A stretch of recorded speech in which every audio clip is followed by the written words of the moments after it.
उसके साथ साथ बुनियाद इंसाफ की डाली। इंसाफ is the foundation of Islam, इंसाफ is the foundation of a good human society, never forget that. जिस मुल्क में और जिस माहौल में इंसाफ नहीं मिलेगा उस माहौल पर अल्लाह की बरकत नहीं आ सकती। यह अल्लाह ताला का फरमान, ये मैं कुछ नहीं कह रहा आपसे। तो लिहाजा इंसाफ बुनियाद बनेगी। तो रूमी कहता है कि अपनी कौम से मोहब्बत करो, फिर वो कहता है कि इंसानियत से मोहब्बत करो, आगे निकलो, सिर्फ कौम में नहीं हर इंसान से मोहब्बत करो। तो कुरान के प्रिंसिपल पर वो कहता है कि हर इंसान से मोहब्बत करो।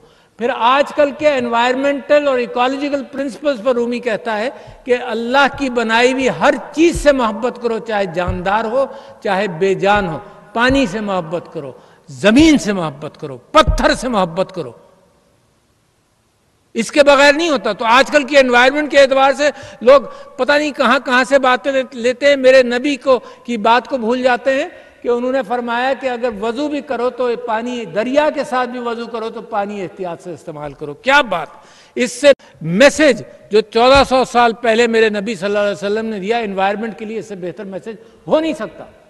और फिर छठे पर रूमी कहता है कि जब ये तुमने काम कर लिए तो फिर जिस नबी के लिए अल्लाह ताला ने मोहब्बत में कायनात बनाई है उस नबी से मोहब्बत करो, और आखिरी फिर अल्लाह से मोहब्बत करोगे। ये हो नहीं सकता कि ऊपर से मोहब्बत का सिलसिला शुरू करके नीचे लाओ, ये मोहब्बत का सिलसिला नीचे से शुरू होगा। यही मेरी आपसे अपील है कि ये मोहब्बत का आप सिलसिला और कंट्रीब्यूशन और मिम्मा रज़क़नाहुम युनफ़िक़ून and also whatever you learn, अगर आप नीचे से नहीं शुरू करेंगे तो ये आपकी जिंदगी नाकाम, इखलाकी एतबार से नाकामी की रुख पर जाएगी। तो लिहाजा एक तो ये बात मैं आपसे कहना चाहता था कि अपने कल्चर को पहचानो, merit, transparency, rule of law को पहचानो, कभी इसका दामन मत छोड़ना है। 3 चीजें कौमें बनती हैं। किसी को उसको सुकरात को पूछा कि कौम कैसे बनती है, उसने कहा जी कौम बनती है तिजारत से, जाहिर है। कौम बनती है मुशावरत से, मेरे कुरान के अंदर भी दोनों चीज़ों का जिक्र है।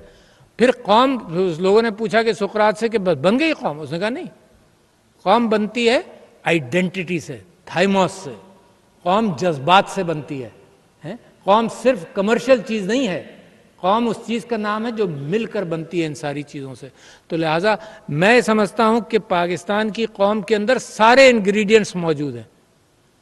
हम गलतियों से सीखते नहीं हैं, दुनिया नहीं सीखती। आज आप फलस्तीन का हाल देखें, क्या हुआ। मैं आपको मिसाल देता हूं कि एनातोलिया के अंदर, अंदुलुस के अंदर, यानी तुर्की के अंदर और स्पेन के अंदर जिस अंदाज से सारे नॉन मुस्लिम्स को इंक्लूसिव हुकूमतें बनाई, इंक्लूसिव माशरा बनाया, उसका बिल्कुल उलट क्रिश्चियन यूरोप के अंदर हुआ।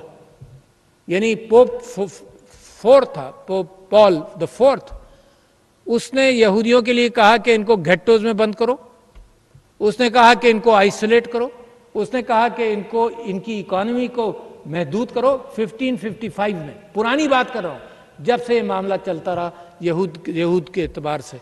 जो लूथर था, जिसमें लुथेरियन चर्च और प्रोटेस्टेंट चर्च बनाया, उसने 22 या 10 ट्रीटाइस लिखी यहूदियों के खिलाफ। तो क्रिश्चियन यूरोप में तो ये परेशान हुए। और ये जो गाजा के अंदर देखो कितनी जल्दी इंसान भूल जाता है, जुल्म करने पर आता है तो जुल्म के अंदर वो भूल जाता है कि उसके साथ क्या हुआ था, उससे ज्यादा करता है, हाथ नहीं रोकता हजरत अली रजी अल्लाह अन्हु की तरह। जुल्म करने पर आता है तो करता है। जो घेट्टोज बने बर्लिन के अंदर मिसाल के तौर पर, जहां यहूदियों को आइसोलेट किया गया, वहां पर यहूदियों को अगर वो उन घेट्टों से निकलते थे जो 20 फुट चौड़ा था और 2 किलोमीटर लंबा था, उसमें रात को सारे यहूदी जो बर्लिन में होते थे उन सबको आना पड़ता था। गले में एक तख्ती लगाते थे कि मैं यहूदी हूं, मैं काम से निकला हूं और मैं रात को अपनी घेट्टों के अंदर वापस जाऊंगा। गाजा क्या है? गाजा 5 किलोमीटर चौड़ा है और 5 मील चौड़ा और तकरीबन 25 मील लंबा। एक लंबा सा घेट्टो बना दिया है जिसके अंदर लोगों का निकलना जाना हर एतबार से एक एपार्थाइड जैसे साउथ अफ्रीका का निजाम था वो किया हुआ है। तो भूल जाती हैं कौमें जो उनके साथ हुआ। बहुत जुल्म हुआ यहूदियों के ऊपर, भूल गए। अब जब वो जुल्म करने आए तो वो वैसा या उससे ज्यादा जुल्म कर रहे हैं।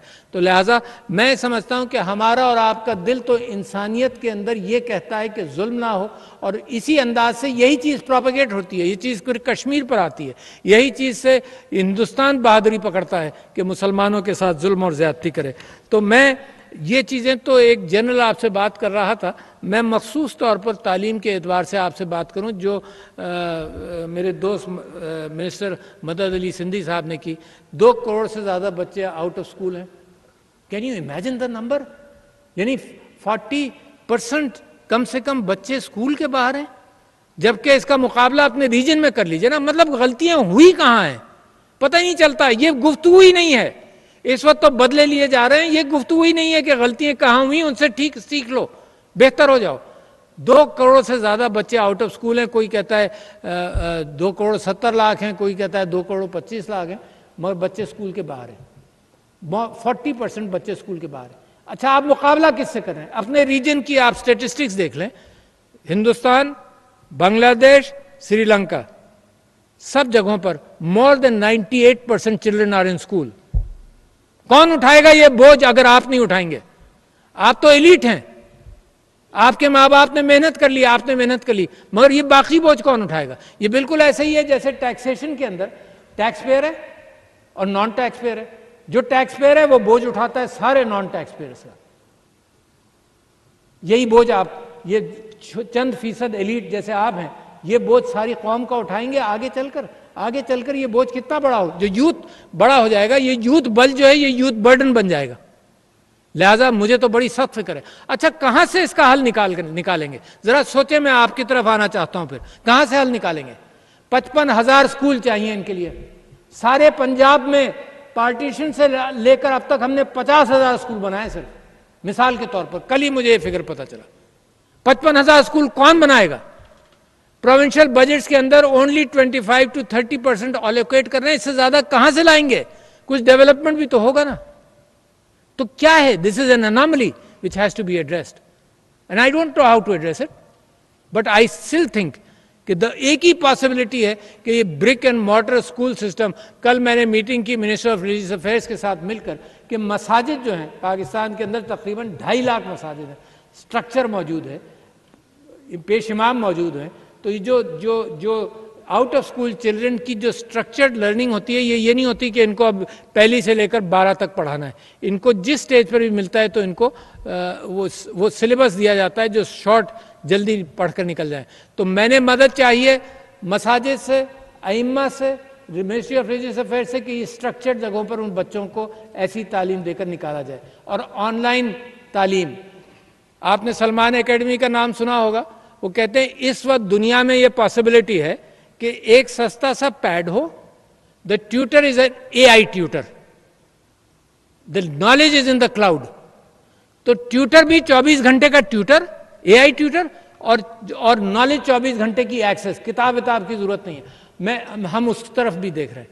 अब आ जाइए जनाब, जो ग्रेजुएट होते हैं, जो आप लोग जो थे ग्रेजुएट हुए, उनका भी मैं आपको एनोमली बताऊं ताकि आपको भी वो तकलीफ हो जो मुझे है, क्योंकि बगैर तकलीफ के न मैं मुल्क का बेहतरी कर सकता हूं ना आप कर सकते हैं।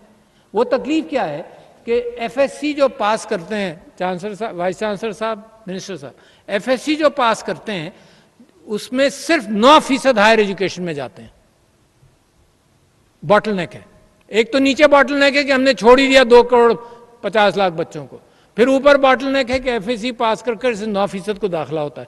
कराची में गया, कराची में एक यूनिवर्सिटी के सिलसिले में सेनेट की मीटिंग हो रही थी। मैंने पूछा कितने ग्रेजुएट्स होते हैं कराची में? उन्होंने कहा जी 60,000। कितने को दाखिला मिलता है? 9,000।